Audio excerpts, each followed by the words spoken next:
Olá, meu nome é Carlos Siqueira, seja muito bem-vindo e bem-vindas a este humilde canal. Aqui nós falamos de literatura e hoje, pela primeira vez, eu não vou falar apenas de um único poema ou de um único livro, mas quero iniciar aqui um novo quadro em que eu trarei grandes contos. E hoje, como vocês podem ver aí no título, eu trago um conto de Machado de Assis, o nosso maior escritor brasileiro, que se chama Pai contra Mãe. Um conto que eu gosto tanto que, na minha graduação, em 2017, no curso de Letras, foi o conto que eu sugeri ao meu grupo para que nós discutíssemos no nosso último trabalho. Vamos conversar então sobre Pai contra Mãe, de Machado de Assis.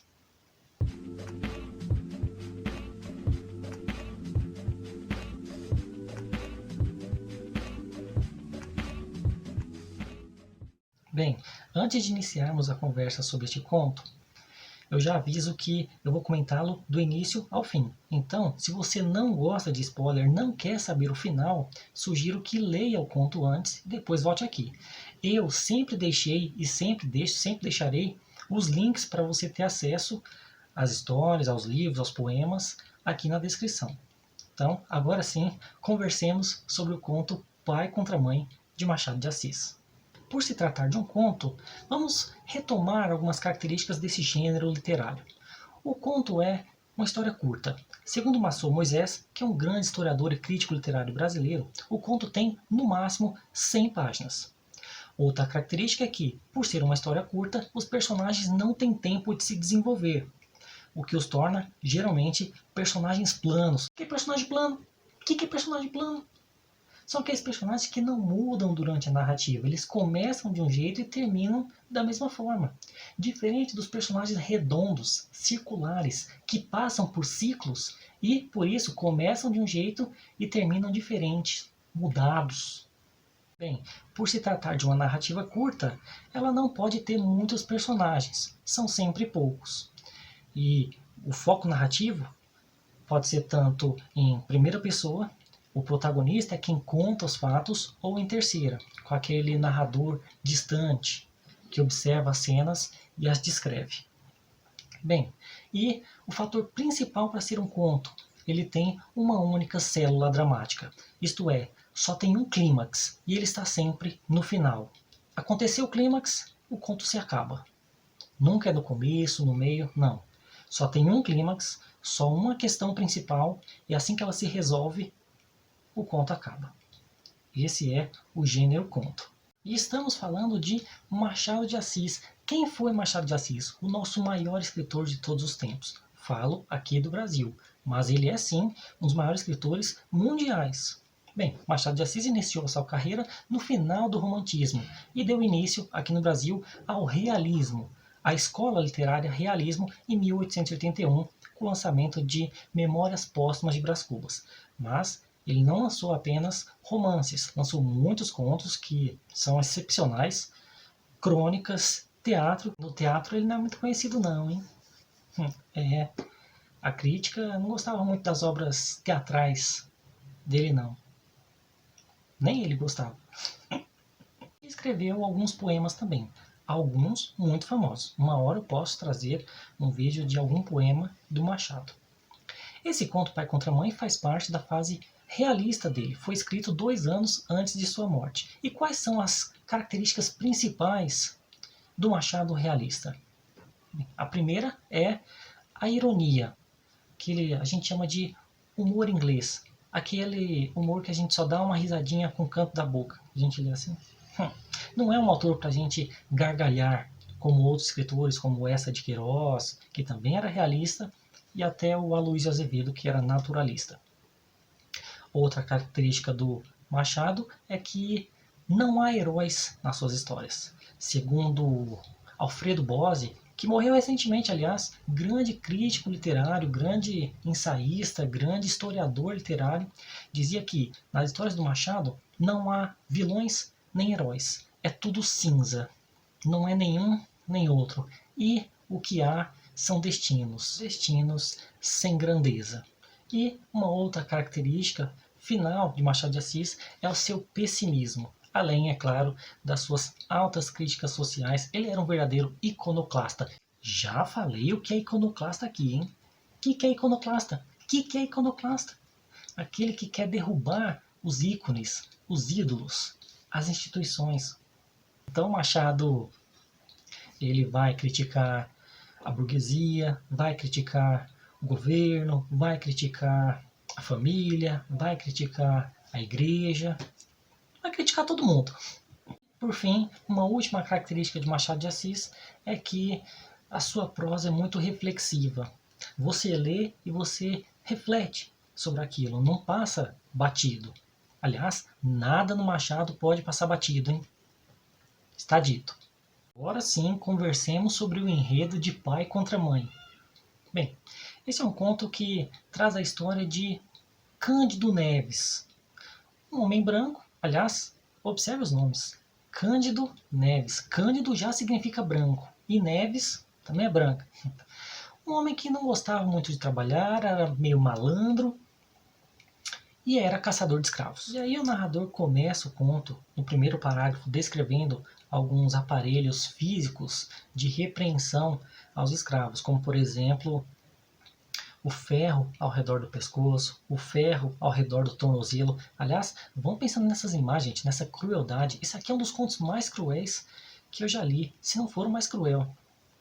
E termina por falar de uma máscara de ferro que só tinha 3 furos, 2 para os olhos e 1 para o nariz. A boca não, porque era um objeto feito para proibir que os escravos que fugiam bebessem, porque muitos fugiam para beber. E isso não é dito aqui, mas nós podemos pensar que essa fuga, na verdade, ela é dupla. Uma, a física do corpo, fugir do seu dono, e a fuga metafórica, a fuga subjetiva, porque muita gente que bebe é para esquecer os seus problemas. E nem isso os escravos tinham direito. Meus amigos. E aí termina o primeiro parágrafo de uma forma também muito metafórica. Termina dizendo assim: mas não falemos de máscaras. A gente pode pensar na máscara de ferro, mas também não pensemos que o que está sendo dito aqui é ficção, e sim realidade, não é nada mascarado. E aqui é que começa a crueldade. O narrador começa com a sua ironia machadiana, dizendo que há meio século os escravos fugiam com muita frequência. E é interessante esse modo do verbo, fugiam, como se hoje em dia não fugissem mais, isso é importante. E que quando fugiam, muitos apanhavam, e nem todos gostavam de apanhar. Ora, existia alguém que gostasse de apanhar? E vai dizendo que o dono às vezes batia, mas com dó, porque é ruim bater na sua própria mercadoria. Pesado, hein, gente? Esse é o Machado de Assis. O narrador começa a falar sobre o Candinho, que é o Cândido Neves. Candinho era como ele era tratado em família. Aliás, esse nome no diminutivo, Candinho, já pode revelar talvez uma falta de maturidade do personagem. E vai dizer que ele era um caipora. O que é caipora? Caipora eram aquelas pessoas que ficavam trocando de emprego, nunca paravam em nenhum. Aliás, bons tempos, hein, gente? Quando nós podíamos trocar de emprego ao nosso bel prazer. Hoje em dia, nem há empregos. Pois bem, e acontece que Candinho ele não gostava de trabalhar. Ele ficava pulando de emprego em emprego porque ele não suportava servir as pessoas. Ele trabalhava em comércio, mas ele não gostava. Isso já revela muito, não sobre a personalidade de um único personagem, mas sim a qual classe ele pertence. De novo, gente, o nome Cândido Neves, branco branco, o branco que não gosta de servir aos outros, mas que gosta de ser servido. Ou a forma que ele escolheu de emprego, de caçar escravos, ou seja, você tem alguém abaixo de você, aí sim ele gosta. E ele gostava desse emprego também porque não exigia estudo, precisava apenas de força, uma corda, ou seja, era um trabalho rudimentar, um que qualquer pessoa podia fazer. Ele não era muito dado ao intelecto, vamos dizer assim. E acontece que o Candinho se apaixona por uma mulher mais nova do que ele, chamada Clara. De novo, gente, olha o nome, Clara. Clara Cândido Neves. Branco, branco, branco.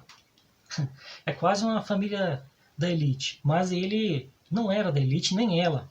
Eles eram aquilo que estava no meio termo, embora não fossem classe média, mas estavam ali para separar os donos de escravos dos escravos. Estavam no meio. Lembrei daquele livro A Classe Média no Espelho, do Gessé Souza, sociólogo brasileiro, professor lá da Alemanha. Aliás, indico um outro livro dele também, que é A Elite do Atraso. Embora esse tenha um problema já no título, porque se existe a elite do atraso, que seria a elite brasileira, imagina-se que também existe uma elite do avanço, do progresso, quando não é bem assim, não é mesmo? Pois bem, Candinho gosta de Clara, Clara gosta de Candinho. Ela tinha tido alguns namorados, mas nenhum queria nada sério com ela, e isso revela uma outra faceta pelo Machado do patriarcado. Menina pobre, ninguém quer nada, ela só pode ser usada, não pode levar a vida adiante com alguém decente. Sobrou só o caipora, sobrou só o Candinho para ela. E os dois começam a namorar e ela tem uma tia chamada Mônica. A tia Mônica desencorajava a menina Clara a namorar e até casar com o Candinho. Falava, procura alguém que tenha uma estabilidade financeira. E aqui nós temos outra faceta do Machado, que é o casamento, as relações por interesse. É claro que é preciso ter estabilidade na vida, mas o que está sendo dito aqui é: ignore os sentimentos, procure alguém melhor. Nem ela nem ele arredam o pé e dão continuidade ao relacionamento, mesmo contra as opiniões da tia Mônica. O problema é que cada vez menos escravos fugiam e cada vez mais pessoas procuravam escravos, mais pessoas estavam desempregadas. O que me lembra aqui o filósofo, economista, sociólogo Karl Marx, aquilo que ele chama de exército de reserva, aquelas pessoas que estão propositalmente pelo sistema desempregadas, de maneira que os que estão empregados são sempre ameaçados. Você não quer? Tem quem queira. E paga-se cada vez pior, em piores condições. E quem está desempregado aceita qualquer coisa. E quem está empregado também aceita para não ser mandado embora. É o que a gente está vivendo hoje em dia, né? Cada vez menos pessoas fugindo, o cara tem contas para pagar, que eles moravam de aluguel. E acontece que Clara fica grávida. Mulher grávida, aluguel para pagar. O Candinho fica desesperado. Tanto que chega até ele, que tinha boa memória, a pegar escravos que eram livres. Aliás, pense na cena, gente. Você é livre e de repente você é capturado por um cara meio desesperado que acha que você tem fugido. Aliás, é bom pensarmos que nós andamos com RG para mostrarmos quem somos. E os escravos no passado usavam uma ou carta de alforria para mostrar que é livre, ou uma carta dizendo de quem você era dono. Então você podia andar pela rua porque você estava fazendo um favor. Favor não, você estava fazendo um trabalho forçado. Meus amigos, a situação foi ficando cada vez pior, de maneira que a tia Mônica fala assim, olha, desse jeito não dá. Ou você arranja um emprego fixo, ou você vai ter que doar o seu filho. Pense na dor que é, gente. Doar seu filho, doar sua prole. Aliás, é bom lembrar que a palavra proletário, que é o trabalhador, significa aquele que produz prole. A única coisa que ele tem são filhos, que vão dar continuidade a esse sistema que os oprime. Então, numa noite de chuva, e isso é muito significativo, porque a chuva ela sempre significa uma mudança, uma crise, ou até mesmo a tristeza de um personagem. Numa noite de chuva, o Candinho decide que realmente vai ter que doar o filho, não tem jeito. No outro dia de manhã, ele vai levar o filho então para a doação e ele passa por algumas ruas de nomes significativos. Ele chega numa farmácia que fica na Rua da Ajuda. E aí ele está lá conversando com o farmacêutico e ele vê a escrava passar, a escrava que ele estava procurando já faz um tempo, Arminda. E ele deixa o filho lá e sai correndo atrás dela num beco. E a pega, e a enlaça. E começa uma luta ali. E aí é que vem o título do conto, Pai contra Mãe. Porque acontece que essa escrava, Arminda, ela estava grávida.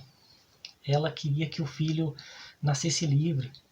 Mas Candinho também tem um filho para criar e que já estava a caminho de ser doado se ele não arranjasse dinheiro. Fica aqui então a luta de um pai contra uma mãe, um pai branco, Cândido Neves, marido de Clara, e a escrava negra, fugida. E ele não dá trégua, ele nem pensa na dor que ela sente, porque nesse sistema, nesse conto, uma família tem que ficar por cima da outra, não tem jeito. E ele a leva até o dono dela, da escrava, e ela diz: meu senhor é muito mal, por favor, não. E ele não quer nem saber. E então, na rua do Ourives, isso é significativo. O que é Ourives? O que é Ourives? Ourives é quem trabalha com joias. Na rua do Ourives, que é onde ficava o dono da escrava, a mulher aborta o próprio filho para que pelo menos ele não nasça nesse mundo cruel em que eles, os negros, foram servis. De novo, vou comentar sobre a questão do Ourives, porque é uma cena feia, é uma cena absurda, numa rua que tem nome de ouro, de prata, como se esses metais também não tivessem uma origem obscura. O ouro, a prata, quem é que vai buscar lá na mina, lá nas cavernas?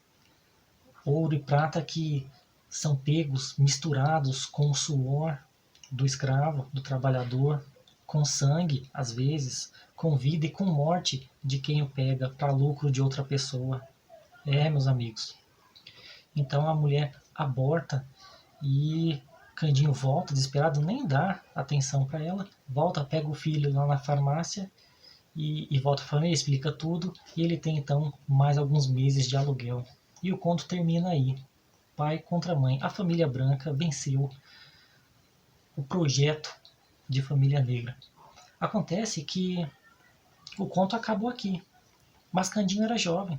Candinho tinha apenas 30 anos. E Candinho já estava tendo muita dificuldade porque não queria trabalhar, servindo os outros. E a gente tem que lembrar que o escravismo estava próximo do fim ali nessa época. E o Candinho ele diz uma última frase que é muito marcante. Ele fala assim para a própria família: infelizmente não, ele não fala infelizmente, ele diz assim: há filhos que não vingam, há filhos que não vêm para vingar.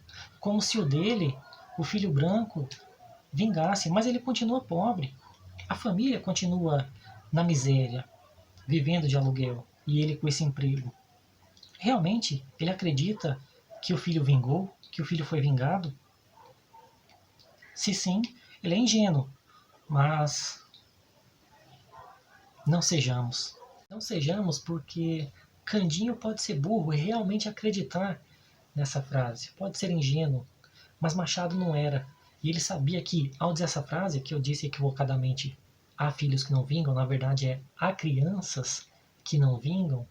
Machado sabia que naquela sociedade há crianças que nunca vingam. E essas crianças têm descendentes, até hoje, que são difíceis de vingar. Esse foi o vídeo de hoje, espero que tenham gostado. Esse conto está presente em várias antologias, em vários sites também.